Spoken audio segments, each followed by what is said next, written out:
ایک یا دو قبیلے والوں نے ہی نہیں آپ سے دشمنی نبھائی، بلکہ مکہ مکرمہ سے لے کر مدینہ کے آس پاس کے تمام قبیلے والوں نے آپ صلی اللہ علیہ وسلم دشمنی نبھائی، اور اس دشمنی کا نتیجہ یہ ہے کہ جنگ بدر، جنگ احد، جنگ خندق، جنگ خیبر، جنگ تبوک، جنگ حنین، جنگ حدیبیہ، جنگ منی مطلق، جنگ احزاب اور جنگ رات الرفع جیسے اسلامی جنگیں ہوئی، اور ان جنگوں میں دشمنوں نے حرمت والے مہینے کا بھی خیال نہیں رکھا تھا۔ جبکہ اسلام میں 4 مہینے حرمت والے ہیں، رجب، شعبان، رمضان اور ذی الحجہ کے مہینے، ان مہینوں میں کسی سے بھی جنگ کرنا منع ہے،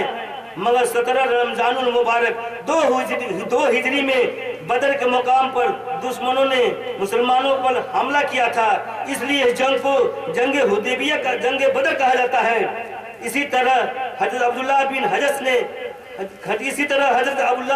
رضی اللہ عنہ نے مسلمانوں کی ایک چھوٹی سی جماعت لے کر ایک رجب المنظم کو دشمنوں سے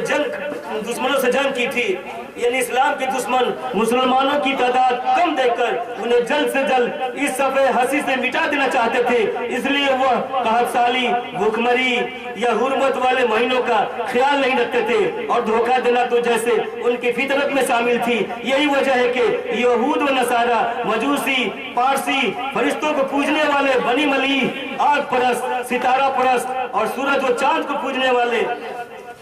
سب نے مسلمانوں سے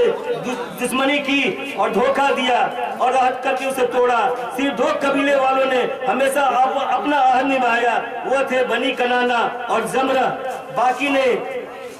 اپنے سمجھوتا یا اپنے عہد نامہ کا کبھی پاس نہیں رکھا اور دھوکہ دے کر ہمیشہ جنگ پہ جنگ لڑتے رہے۔ دشمنان اسلام کی دشمنی کا یہ عالم تھا کہ جنگ احد میں حضور صلی اللہ علیہ وسلم کے چچا حضرت امیر حمزہ رضی اللہ عنہ کو ایک حبشی غلام کے ذریعہ شہید کرایا گیا۔ وہ غلام دور سے بھالا پھینک کر کسی کو بھی مارنے میں ماہر تھا، چونکہ حضرت امیر حمزہ رضی اللہ عنہ اتنے بہادر اور جنگجو تھے کہ جنگ کے میدان میں کوئی بھی دشمن ان کے قریب جانے سے گھبراتا تھا، اس لیے بس حبشی غلام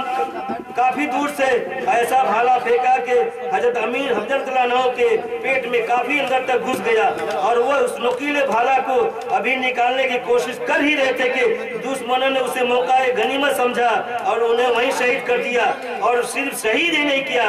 بلکہ ان کا سینہ چاک کر کے اندر سے دل اور کلیجی نکال کر دانت سے غصہ میں چبایا بھی گیا۔ یہ عالم تھا اس وقت حسد دشمنی کا۔